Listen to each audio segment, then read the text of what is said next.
Mansfield Park, κεφάλαιο 7.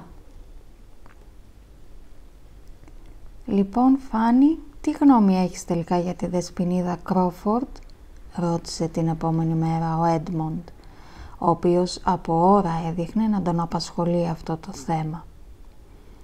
«Πώς σου φάνηκε χθες?» «Ήταν πολύ καλή, μου άρεσε. Απολαμβάνω να την ακούω να μιλάει και τη θεωρώ πολύ ευχάριστο άτομο και είναι τόσο όμορφη που πραγματικά χαίρομαι να την κοιτάω. Έχει ένα ελκυστικό πρόσωπο με πολύ όμορφα χαρακτηριστικά. Δεν υπήρχε όμως κάτι που να σε ενόχλησε σε όσα είπε?» «Α, ναι, δεν έπρεπε να μιλήσει με αυτόν τον τρόπο για το θείο της. Έμεινα έκπληκτη. Έμενε μαζί του για πολλά χρόνια και παρά τα ελαττώματά του είναι ένας άνθρωπος που λατρεύει τον αδελφό της και τον έχει σαν γιο του. Δεν μπορούσα να πιστέψω αυτά που άκουγα. Ήμουν σίγουρος πως αυτό θα σου έκανε κακή εντύπωση. Ήταν μεγάλο λάθος αυτό που έκανε». «Νομίζω ότι φάνηκε αχάριστη». «Είναι πολύ βαριά λέξη. Δεν ξέρω αν θα έπρεπε να χρωστάει ευγνωμοσύνη στο θείο της. Σίγουρα είναι ευγνώμων στη θεία της και νομίζω ότι ο μεγάλος σεβασμός της στη μνήμη της είναι που την οδηγεί τώρα σε τέτοιες υπερβολές και σε τέτοια λάθη. Βρίσκεται σε δύσκολη θέση. Έχει τόσο έντονα συναισθήματα που δεν την αφήνουν να δείξει την αγάπη της για την κυρία Κρόφορντ χωρίς να μειώσει και να προσβάλλει τον ναύαρχο. Εγώ δεν μπορώ να κρίνω ποιος φταίει, αν και η συμπεριφορά που έχει τώρα ο ναύαρχος νομίζω ότι ίσως τελικά δικαιώνει τη γυναίκα του.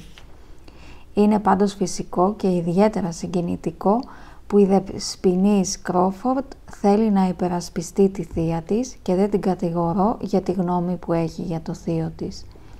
Δεν είναι όμως ωραίο να την εκφράζει δημόσια και με αυτόν τον τρόπο».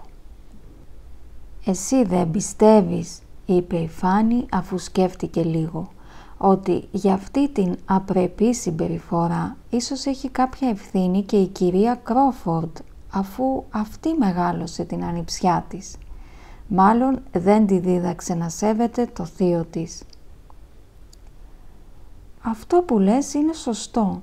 Σίγουρα τα λάθη της ανιψιάς βαραίνουν και τη θεία. Και ίσως πρέπει να είμαστε περισσότερο επίοικείς απέναντί της, αφού μεγάλωσε σε δύσκολες συνθήκες. Νομίζω πάντως ότι θα της κάνει καλό που ήρθε να μείνει με την αδελφή της.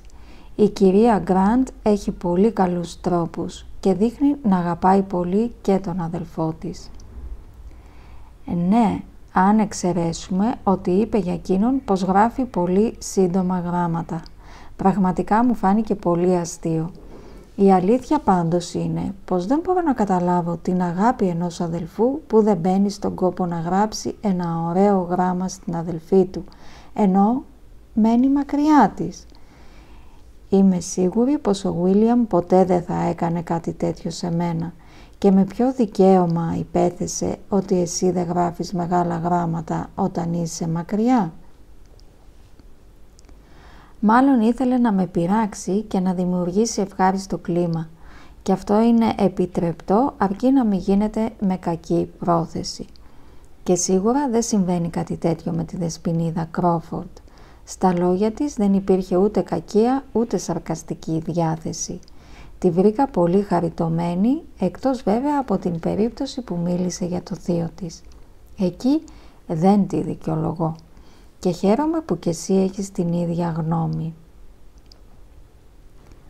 Ο Έντμοντ είχε επηρεάσει το χαρακτήρα της ξαδέλφης του και είχε καταφέρει να κερδίσει την αγάπη της. Άρα δεν ήταν περίεργο που η Φάνη συμφωνούσε με τον ξαδελφό της. Εκείνη όμως την περίοδο και σχετικά με αυτό το θέμα παρουσιάστηκε για πρώτη φορά ο κίνδυνος μιας μεταξύ τους διαφωνίας. Αυτός θαύμαζε τόσο πολύ τη Δεσποινίδα Κρόφορντ που ίσως αυτό τον οδηγούσε σε συμπεριφορές που η Φάνη δεν θα μπορούσε να καταλάβει. Η Δεσποινής Κρόφορντ εξακολουθούσε να είναι πολύ γοητευτική. Η άρπα της πρόσθεσε ακόμη περισσότερη ομορφιά, εξυπνάδα και ζωντάνια. Εκείνη έπαιζε με μεγάλη προθυμία και πολύ συναίσθημα, ενώ στο τέλος κάθε κομματιού έβρισκε πάντα κάτι έξυπνο και χαριτωμένο να πει.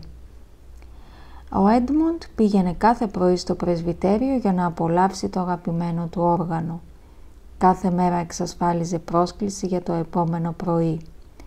Για την κοπέλα ήταν πολύ ευχάριστο να έχει κάποιον να την ακούει και έτσι σιγά σιγά τα πράγματα άρχισαν να παίρνουν το δρόμο τους. Κάθε άντρας θα γοητευόταν με το θέαμα μιας όμορφης, γεμάτης ζωντάνια κοπέλας που κάθεται μπροστά σε μια εντυπωσιακή άρπα, κοντά σε ένα μεγάλο παράθυρο με θέατο γρασίδι που είναι σκεπασμένο από καλοκαιρινά φύλλα. Η εποχή, το περιβάλλον, η ατμόσφαιρα, όλα ευνοούσαν την ανάπτυξη τρυφερών συναισθημάτων. Ακόμα και η κυρία Γκραντ με το κέντημά της στο χέρι βρισκόταν σε αρμονία με το υπόλοιπο σκηνικό. Και αφού τίποτα δεν μοιάζει άσχημο, όταν ο έρωτας αρχίζει να γεννιέται, ακόμη και ο δίσκος με τα σάντουιτς και ο κύριος Γκραντ που τα πρόσφερε αποτελούσαν ευχάριστο θέαμα. Και ο Έντμοντ, έπειτα από μία εβδομάδα συνεχών συναντήσεων, χωρίς να το καταλάβει, άρχισε να ερωτεύεται τη Δεσποινίδα Κρόφορντ. Και αυτή όμως άρχισε να τον συμπαθεί ιδιαίτερα, κάτι που την τιμάει πολύ, αφού εκείνος ούτε ο πρωτότοκος γιος της οικογένειας ήταν, ούτε κοσμικός ήταν, ούτε να κολακεύει μια γυναίκα ήξερε, ούτε να τη διασκεδάζει με ανάλαφρες συζητήσεις. Εκείνη άρχισε λοιπόν να καταλαβαίνει πώς αισθάνεται, παρόλο που δεν περίμενε κάτι τέτοιο και δεν μπορούσε να το εξηγήσει. Σύμφωνα με τα καθιερωμένα πρότυπα, εκείνος δεν διέθετε τίποτα το γοητευτικό. Δεν έλεγε ανοησίες, δεν έκανε φιλοφρονήσεις, είχε σταθερές απόψεις και στις εκδηλώσεις του ήταν απλός και διακριτικός. Ίσως αυτό που τελικά τη γοήτευε να ήταν η ειλικρίνειά του, η σταθερότητα και η αξιοπρέπειά του. Ίσως από αυτά να γοητεύτηκε και η Δεσποινής Κρόφορντ, παρόλο που δεν μπορούσε να το εξηγήσει. Δεν ασχολήθηκε όμως πολύ με το θέμα. Εκείνη τη στιγμή της αρκούσε που ήξερε πως τον συμπαθούσε και ήθελε να τον έχει κοντά της. Στη Φάνη δεν έκανε εντύπωση που ο Έντμοντ πήγαινε κάθε πρωί στο πρεσβυτέριο. Αν εκείνη μπορούσε χωρίς πρόσκληση να πάει ή χωρίς να την παρατηρήσει κανείς, θα το έκανε με μεγάλη ευχαρίστηση για να ακούσει την άρπα. Ούτε πάλι της προκαλούσε έκπληξη που ο Έντμοντ κάθε βράδυ μετά τη βόλτα συνόδευε την κυρία Γκραντ και την αδελφή της στο σπίτι, ενώ ο κύριος Κρόφορντ έμενε στο πάρκ για να κάνει παρέα στις δεσποινίδες Μπέρτραμ. Μόνο που την ενοχλούσε αυτή η ανταλλαγή, και όταν δεν ήταν εκεί ο Έντμοντ για να της αναμίξει το νερό με το κρασί, δεν έπινε τίποτα. Αυτό που ίσως την παραξένευε λίγο ήταν που ο ξάδελφός της μπορούσε να περνάει τόσες ώρες με τη Δεσποινίδα Κρόφορντ και να μην παρατηρεί σε αυτήν τα ελαττώματα που ο ίδιος είχε αρχικά διαπιστώσει και τα οποία εκείνη έβλεπε κάθε φορά που συναντιόταν μαζί της. Αλλά έτσι ήταν τα πράγματα. Ο Έντμοντ απολάμβανε να της μιλάει για τη Δεσποινίδα Κρόφορντ και φαινόταν πως του αρκούσε που εκείνη δεν είχε ξαναμιλήσει για τον Ναύαρχο. Και η Φάνη απέφευγε να του πει τη γνώμη της για να μην θεωρηθεί πως είχε κακή πρόθεση. Ήρθε όμως η στιγμή που η συμπεριφορά της Δεσποινίδας Κρόφορντ πραγματικά της στενοχώρησε. Όλα ξεκίνησαν από την επιθυμία της να μάθει υπασία, επιθυμία που είχε από την πρώτη στιγμή που πήγε στο Μάνσφιλντ και είδε τα κορίτσια στο πάρκ να κάνουν βόλτες με τα άλογά τους. Και όταν γνωρίστηκε καλύτερα με τον Έντμοντ, εκείνος ενθάρρυνε την επιθυμία της και της έδωσε τη δική του φοράδα για να κάνει τις πρώτες της προσπάθειες, αφού αυτή ήταν ό,τι καλύτερο είχαν για κάποιον αρχάριο. Δεν έκανε όμως αυτή την προσφορά με σκοπό να στενοχωρήσει ή να βλάψει την ξαδέλφη του. Η Φάνη δεν θα έχανε ούτε μία μέρα από την εξάσκησή της. Η Δεσποινής Κρόφορντ θα χρησιμοποιούσε το άλογο για μισή μόνο ώρα, πριν η Φάνη ξεκινήσει τη βόλτα της.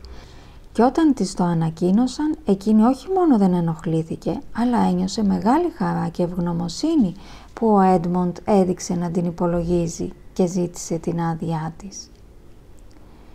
Η Δεσποινής Κρόφορντ έκανε την πρώτη της προσπάθεια χωρίς να δημιουργήσει κανένα πρόβλημα στη Φάνη.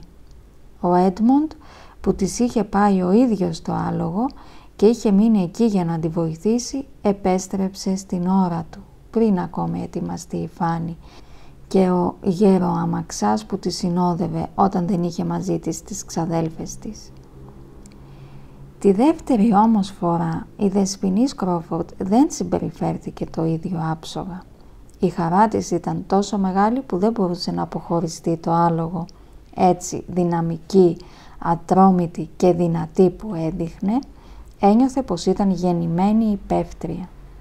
Η χαρά της υπασίας σε συνδυασμό με τις οδηγίες του Έντμοντ και την προσοχή που της έδειχνε, αλλά και την πεποίθησή της ότι είχε ξεπεράσει κατά πολύ τις δυνατότητες που είχε ως γυναίκα, την έκαναν να έχει ενθουσιαστεί και να μην θέλει να κατέβει από το άλογο. Η Φάνη στο μεταξύ είχε ετοιμαστεί και περίμενε. Η κυρία Νόρις τη μάλωνε επειδή δεν είχε ακόμη ξεκινήσει, ενώ ο Έντμοντ δεν επέστρεφε το άλογο. Έτσι, προκειμένου να γλιτώσει από τη θεία της, η Φάνη βγήκε έξω. Παρόλο που τα δύο σπίτια απήχαν μόνο μισομίλι από το σπίτι των Μπέρτραμ, δεν μπορούσες να δεις το πρεσβυτέριο. Αν όμως περπατούσες 50 μέτρα, θα έβλεπες το πάρκο και όλη την περιοχή του πρεσβυτερίου, όπως υψωνόταν στην απέναντι πλευρά του δρόμου. Η Φάνη κοίταξε στο λιβάδι του κυρίου Γκραντ και αμέσως τους είδε συγκεντρωμένους όλους εκεί. Ο Έντμοντ και η Δεσποινής Κρόφορντ είπευαν δίπλα-δίπλα, ενώ η Γκραντ με τον κύριο Κρόφορντ και μερικούς υπηρέτες στέκονταν τριγύρω και τους κοίταζαν. Της φάνηκε πολύ όμορφη συγκέντρωση. Όλοι είχαν απορροφηθεί από το ίδιο θέαμα. Από τις χαρούμενες φωνές που άκουγε μπορούσε να καταλάβει ότι περνούσαν πολύ ωραία. Αυτές όμως οι φωνές την ίδια δεν την έκαναν καθόλου χαρούμενη. Κατάλαβε ότι ο Έντμοντ την είχε ξεχάσει και αυτό την πόνεσε πολύ. Δεν μπορούσε να σταματήσει να κοιτάζει προς το μέρος τους. Στην αρχή η Δεσποινής Κρόφορντ και ο συνοδός της έκαναν με κανονικό βηματισμό το γύρο του κτήματος που μόνο μικρό δεν ήταν. Στη συνέχεια με τη δική της προτροπή άρχισαν να τρέχουν με τα άλογα. Η Φάνη που από τη φύση της φοβόταν πολύ έμεινε έκπληκτη από το πόσο καλά τα κατάφερνε η Δεσποινής Κρόφορντ. Έπειτα από λίγα λεπτά σταμάτησαν. Ο Έντμοντ στεκόταν κοντά της και της μιλούσε. Προφανώς της εξηγούσε πώς να κρατάει τα χαλινάρια. Της κρατούσε το χέρι. Δεν ήταν σίγουρη αν το είδε με τα μάτια της ή αν η φαντασία της έπλασε αυτή την εικόνα. Δεν έπρεπε να την εκπλήσουν όλα αυτά. Ήταν πολύ φυσικό που ο Έντμοντ ήθελε να τη βοηθήσει και που για μια ακόμη ήθελε να δείξει την καλοσύνη του. Σκεφτόταν όμως πως ο κύριος Κρόφορντ θα μπορούσε να τον είχε βγάλει από αυτόν τον κόπο. Θα ήταν πιο σωστό να τη βοηθήσει ο ίδιος της ο αδελφός. Ο κύριος Κρόφορντ όμως μπορεί να υπερηφανευόταν για την ικανότητά του να οδηγεί άμαξες. Φαίνεται όμως πως δεν είχε καμιά γνώση πάνω στα άλογα και μπορεί να καφιόταν για την καλοσύνη του, αλλά στην πράξη δεν την αποδείκνυε σε αντίθεση με τον Έντμοντ. Σκεφτόταν όμως και το καημένο το άλογο που το κούραζαν τόσο πολύ. Ακόμη και αν είχαν ξεχάσει την ίδια, έπρεπε να σκεφτούν το άλογο. Η Φάνη άρχισε να αισθάνεται πιο ήρεμη όταν είδε τη συγκέντρωση σιγά σιγά να διαλύεται και τη Δεσποινίδα Κρόφορντ πάνω στο άλογο με τον Έντμοντ πεζό δίπλα της να διασχίζουν το μικρό δρομάκι και να μπαίνουν στο πάρκο. Πλησίαζαν στο σημείο όπου στεκόταν εκείνη. Τότε φοβήθηκε μήπως φανεί αγενής και ταραγμένη προχώρησε για να τους συναντήσει. «Αγαπητή Δεσποινής Πράις», είπε η Δεσποινής Κρόφορντ όταν πλησίασαν, «θέλω να σας ζητήσω συγγνώμη που σας έκανα να περιμένετε. Πραγματικά είμαι αδικαιολόγητη. Ήξερα πως είχε περάσει η ώρα και πως δεν ήταν σωστό αυτό που έκανα. Παρ' όλα αυτά, σας παρακαλώ να με συγχωρέσετε. Ο εγωισμός πρέπει πάντα να συγχωρείται αφού δεν υπάρχει θεραπεία γι' αυτόν». Η Φάνη της απάντησε με πολλή ευγένεια και ο Έντμοντ συμπλήρωσε πως δεν υπήρχε λόγος βιασύνης. «Η ξαδέλφη μου έχει πολύ χρόνο να πάει για υπασία και μάλιστα προλαβαίνει να πάει 2 φορές πιο μακριά από ό,τι συνήθως. Επιπλέον αποδείχτηκε πως τελικά ήταν για καλό της που δεν έφυγε μισή ώρα νωρίτερα. Τώρα άρχισε να συννεφιάζει και έτσι δεν θα υποφέρει τόσο πολύ από τη ζέστη. Ελπίζω εσείς να μην κουραστήκατε έπειτα από τόση άσκηση. Θα ήταν καλύτερο να μην είχατε έρθει ως εδώ και να μην χρειαζόταν τώρα να γυρίσετε με τα πόδια σπίτι. Σας διαβεβαιώνω πως το μόνο που με κουράζει είναι να κατεβαίνω από αυτό το άλογο», του είπε καθώς τη βοηθούσε να κατέβει. «Είμαι πολύ δυνατή. Αισθάνομαι κούραση μόνο όταν κάνω κάτι που δεν με ευχαριστεί. Δεσποινής Πράις, σας το δίνω με βαριά καρδιά. Πάντως ελπίζω να έχετε μια όμορφη βόλτα και μακάρι πάντα να μαθαίνω καλά νέα για αυτό το θαυμάσιο, πανέμορφο, αγαπημένο μου άλογο». Ο αμαξάς που τους περίμενε πλησίασε με το άλογό του και αφού η Φάνη ανέβηκε στο δικό της άλογο, ξεκίνησαν για την άλλη μεριά του πάρκου. Εκείνη όμως συνέχιζε να είναι θλιμμένη. Είχε κοιτάξει πίσω και είχε δει τον Έντμοντ και τη Δεσποινίδα Κρόφορντ να προχωρούν μαζί προς το χωριό. Αλλά ούτε και ο αμαξάς την έκανε να νιώσει καλύτερα. Αυτός είχε παρακολουθήσει με πολύ ενδιαφέρον τη Δεσποινίδα Κρόφορντ και τώρα επενούσε τις ικανότητές της στην υπασία. «Είναι πολύ ευχάριστο να βλέπει κανείς μια γυναίκα να υπέβει με τόσο πάθος», είπε. «Δεν έχω δει καλύτερη υπεύθρια. Έδειχνε να μην φοβάται καθόλου. Καμιά σύγκριση με το πώς υπέβατε εσείς πριν από 6 χρόνια όταν είχατε πρωτοξεκινήσει. Θυμάμαι πώς τρέματε όταν ο Σερ Τόμας σας ανέβασε στο άλογο για πρώτη φορά». Οι έπαινοι για τη Δεσποινίδα Κρόφορντ συνεχίστηκαν και στο σαλόνι. Η φύση την είχε πρικήσει με δύναμη και τόλμη και οι Δεσποινίδες Μπέρτραμ έδειχναν να εκτιμούν ιδιαίτερα αυτά τα χαρίσματά της. Ο ενθουσιασμός της για την υπασία τους θύμιζε τον εαυτό τους. Έδειχνε να είναι το ίδιο καλή με εκείνες και έτσι οι Δεσποινίδες Μπέρτραμ την επενούσαν με ευχαρίστηση. «Ήμουνα σίγουρη ότι θα τα κατάφερνε περίφημα στην υπασία. Είναι φτιαγμένη γι' αυτό. Έχει το ίδιο ωραίο σώμα με τον αδελφό της. Και επιπλέον είναι έξυπνη και δυναμική. Εγώ νομίζω ότι και αυτά τα προσόντα βοηθούν πολύ στο να γίνει κάποιος καλός υπέας». Το βράδυ, λίγο πριν πάνε στα δωμάτια τους, ο Έντμοντ ρώτησε τη Φάνη αν είχε σκοπό να πάει για υπασία την επόμενη μέρα. «Δεν ξέρω, όχι, δεν θα πάω αν χρειάζεσαι το άλογο», απάντησε εκείνη. «Δεν το θέλω για μένα, απλώς αν κάποιο πρωινό αποφασίσεις να μείνεις σπίτι, νομίζω ότι η Δεσποινής Κρόφορντ θα ήθελε πολύ να κρατήσει το άλογο περισσότερη ώρα, ίσως για ολόκληρο το πρωινό. Μια από τις επιθυμίες της είναι να πάει στο Mansfield Common. Η κυρία Γκραντ της έχει μιλήσει για το όμορφο αυτό μέρος και νομίζω ότι θα μπορούσε να πάει ως εκεί με το άλογο, αλλά αυτό μπορεί να το κάνει οποιαδήποτε μέρα. Θα στεναχωριόταν πολύ αν στεκόταν εμπόδιο στη δική σου άσκηση.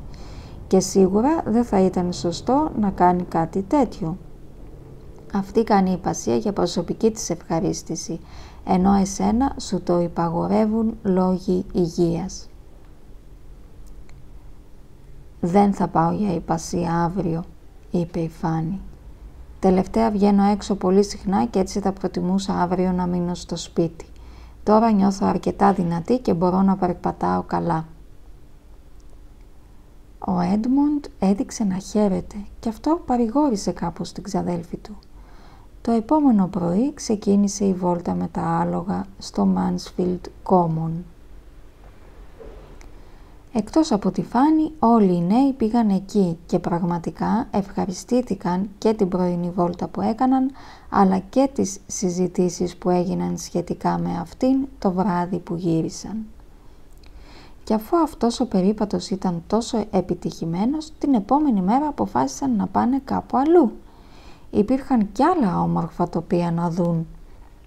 Και παρόλο που ο καιρός ήταν πολύ ζεστός, υπήρχαν και σκιερά μέρη όπου κι αν αποφάσιζαν να πάνε. Και για 4 συνεχόμενα πρωινά έκαναν τέτοιες εξορμήσεις και έδειχναν στους Κρόφορντ μερικά από τα ωραιότερα μέρη. Ήταν όλοι πολύ χαρούμενοι.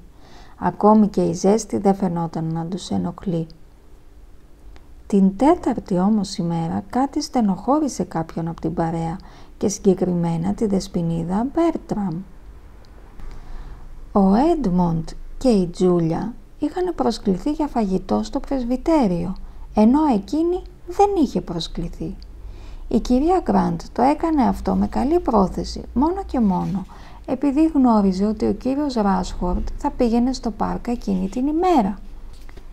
Η Μαρία Μπέρτραμ όμως το θεώρησε μεγάλη προσβολή και με δυσκολία μπόρεσε να συγκρατήσει το θυμό της μέχρι να επιστρέψει σπίτι. Ο κύριος Ράσχορθ τελικά δεν ήρθε και εκείνη προσβλήθηκε ακόμη περισσότερο. Και αφού δεν μπορούσε να ξεσπάσει πάνω στον κύριο Ράσχορθ, αποφάσισε να δείξει τη δυσαρέσκειά της στη μητέρα, τη θεία και την ξαδέλφη της και τελικά να δημιουργήσει άσχημη ατμόσφαιρα την ώρα του φαγητού. Ανάμεσα στις 10 και στις 11 η ώρα, ο Έντμοντ και η Τζούλια μπήκαν γεμάτοι ζωντάνια και ενθουσιασμό στο σαλόνι. Το θέαμα όμως των 3 γυναικών που αντίκρισαν δεν ήταν ευχάριστο. Η Μαρία δεν σήκωνε τα μάτια της από το βιβλίο που κρατούσε. Η Λέδη Μπέρτραμ σχεδόν κοιμόταν και η κυρία Νόρις, εκνευρισμένη από την κακή διάθεση της ανιψιάς της και αφού της έκανε 1-2 ερωτήσεις για το πώς πέρασαν χωρίς να πάρει αμέσως απάντηση, δεν έδειχνε να έχει διάθεση για άλλες κουβέντες. Τα πρώτα λεπτά αφού επέστρεψαν, τα 2 παιδιά άρχισαν με ζήλο να συζητούν για την υπέροχη βραδιά που πέρασαν και έτσι δεν πρόσεξαν γύρω τους. Στην πρώτη παύση όμως που έγινε, ο Έντμοντ κοίταξε γύρω του και είπε «Μα πού είναι η Φάνη, πήγε στο κρεβάτι της?» «Όχι από όσο ξέρω», απάντησε η κυρία Νόρις, «πριν από 2 λεπτά ήταν εδώ». Από την άλλη άκρη του μεγάλου δωματίου, η Φάνη απάντησε με την γλυκιά της φωνή ότι βρισκόταν στον καναπέ. Και η κυρία Νόρις άρχισε να της φωνάζει. «Μα τι είναι αυτά που κάνεις, Φάνη, δεν τρέπεσαι να ντεμπελιάζεις όλη την ημέρα ξαπλωμένη στον καναπέ? Γιατί δεν έρχεσαι εδώ να κάνεις αυτό που κάνουμε κι εμείς?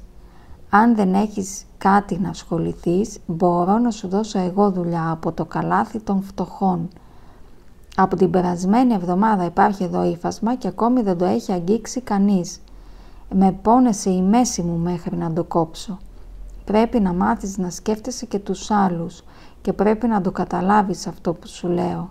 Είναι απαράδεκτο μια νέα κοπέλα να είναι συνεχώς ξαπλωμένη σε έναν καναπέ».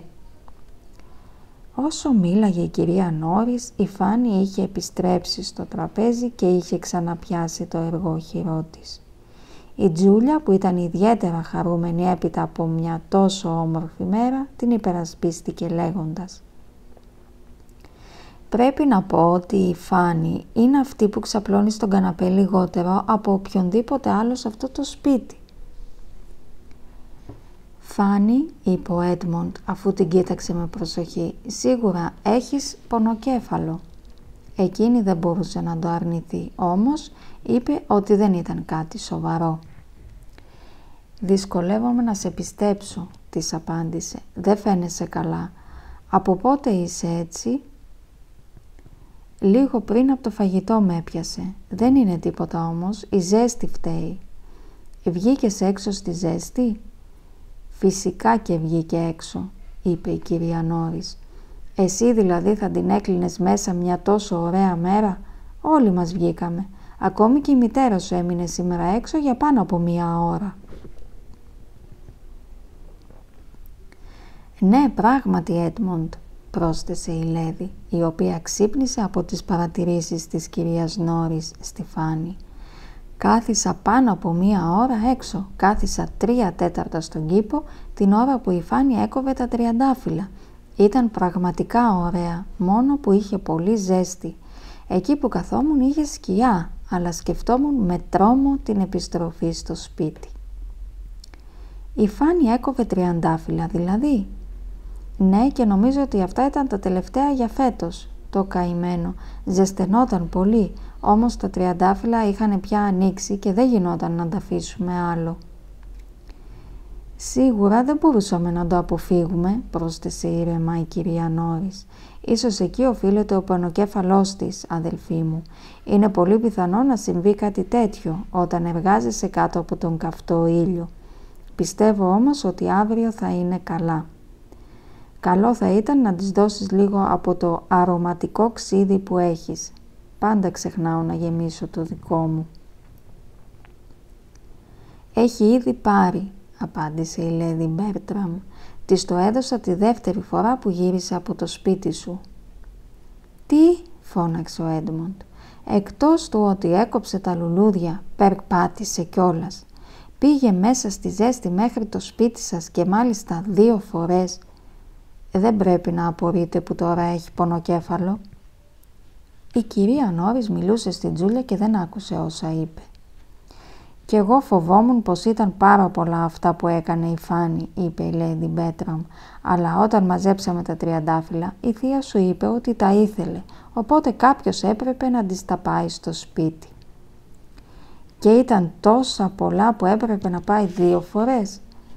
«Όχι, αλλά αυτά έπρεπε να τοποθετηθούν σε κάποιο άδειο δωμάτιο για να ξεραθούν και δυστυχώς η Φάνη ξέχασε να κλειδώσει το δωμάτιο και να φέρει τα κλειδιά, οπότε ήταν αναγκασμένη να πάει πάλι». Ο Έντμοντ σηκώθηκε και άρχισε να περπατάει λέγοντας: «Και δεν μπορούσε να το κάνει κάποιος άλλος εκτός από τη Φάνη? Κατά τη γνώμη μου ήταν λάθος αυτό που κάνατε».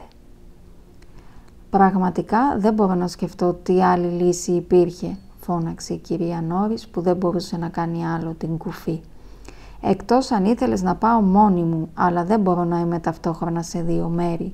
Εκείνη τη στιγμή μιλούσα με τον κύριο Γκριν σχετικά με τον τυροκόμο της μητέρας σου. Όπως η ίδια μου το είχε ζητήσει. Επιπλέον είχα υποσχεθεί στον Τζον Γκρουμ ότι θα γράψω στην κυρία Τζέφρις για το γιο του και ο καημένος με περίμενε μισή ώρα. Κανένας δεν μπορεί να με κατηγορήσει ότι κάθομαι όλη μέρα, αλλά δεν μπορώ να κάνω και όλες τις δουλειές ταυτόχρονα. Και δεν πιστεύω πως ήμουν παράλογη που ζήτησα να μου φέρει η Φάνη τα λουλούδια. Η απόσταση δεν είναι ούτε 500 μέτρα. Εγώ κάνω αυτή τη διαδρομή 3 φορές την ημέρα, πρωί και βράδυ, με όλες τις καιρικές συνθήκες, κι όμως ποτέ δεν παραπονέθηκα». «Μακάρι η Φάνη να είχε μισή από τη δύναμή σας, θεία μου». «Αν η Φάνη γυμναζόταν συστηματικά δεν θα κουραζόταν τόσο εύκολα. Είναι αρκετός καιρός που δεν κάνει υπασία και νομίζω πως όταν δεν παίρνει το άλογο θα πρέπει τουλάχιστον να περπατάει. Αν είχε κάνει υπασία, εγώ δεν θα της ζητούσα να περπατήσει τόσο πολύ. Θεώρησα όμως πως θα της έκανε καλό, ύστερα από τόση ώρα που έσκυβε στις τριανταφυλλιές. Με τέτοια κούραση, ένας περίπατος είναι αναζωογονητικός. και νομίζω ότι ο ήλιος δεν έκαιγε πολύ. Μεταξύ μας, Έντμοντ, είπε δείχνοντας τη μητέρα του, πιστεύω ότι αυτό που της έκανε κακό ήταν το κόψιμο των λουλουδιών και η ώρα που πέρασε στον κήπο. Νομίζω πως έχεις δίκιο, είπε η περισσότερο ειλικρινής Lady Bertram, που είχε ακούσει όσα έλεγαν. Εκεί πρέπει να την έπιασε πονοκέφαλος, αφού είχε ανυπόφορη ζέστη. Ούτε εγώ δεν μπορούσα να την αντέξω. Αισθανόμουν άσχημα και μόνο που καθόμουν και φώναζα στο σκύλο να μην πατάει στα παρτέρια. Ο Έντμοντ δεν είπε τίποτα άλλο στις δύο κυρίες. Σιωπηλός πλησίασε στο τραπέζι όπου βρισκόταν ο δίσκος. Πήρε ένα ποτήρι με μαδέρα και υποχρέωσε τη Φάνη να το πιει σχεδόν όλο. Αυτή ευχόταν να μπορούσε να αρνηθεί, όμως τα δάκρυά της, που ήταν αποτέλεσμα της συναισθηματικής της κατάστασης, δεν την άφηναν να μιλήσει και έτσι προτίμησε να το καταπιεί. Ο Έντμοντ ήταν εκνευρισμένος με τη μητέρα και τη θεία του, αλλά πολύ περισσότερο θυμωμένος ήταν με τον ίδιο του τον εαυτό. Η δική του αμέλεια ήταν χειρότερη από όλα όσα έκαναν οι δύο γυναίκες. Αν εκείνος δεν είχε παραμελήσει την ξαδέλφη του, τίποτα δεν θα είχε συμβεί. Για 4 μέρες αυτή είχε μείνει χωρίς παρέα, χωρίς άσκηση και χωρίς να έχει καμιά δικαιολογία για να μπορεί να αποφύγει τις παράλογες απαιτήσεις που είχαν οι θείες της. Ντράπηκε μόλις σκέφτηκε πως για 4 μέρες εκείνη δεν είχε τη δυνατότητα να κάνει υπασία και αποφάσισε πως κάτι τέτοιο δεν έπρεπε να ξανασυμβεί, όσο κι αν τον στενοχωρούσε το γεγονός ότι έπρεπε να περιορίσει μια απόλαυση της δεσποινίδας Κρόφορντ. Η Φάνη πήγε στο κρεβάτι της με την ίδια στενοχώρια που είχε και το πρώτο βράδυ που έφτασε στο πάρκ. Η ψυχολογική της κατάσταση πρέπει να είχε επηρεάσει την υγεία της και να είχε παίξει ρόλο στην αδιαθεσία της. Τις προηγούμενες μέρες ένιωθε πολύ παραμελημένη και πάλευε να νικήσει τη θλίψη και τη ζήλια της. Ξάπλωνε στον καναπέ για να περάσει απαρατήρητη και τότε ένιωθε ότι ο πόνος που ένιωθε στην ψυχή της ήταν μεγαλύτερος από τον πονοκέφαλο που είχε. Η καλοσύνη που είχε δείξει εκείνο το βράδυ ο Έντμοντ είχε αλλάξει τελείως τα πράγματα και είχε προκαλέσει μεγάλη αναστάτωση στην ίδια.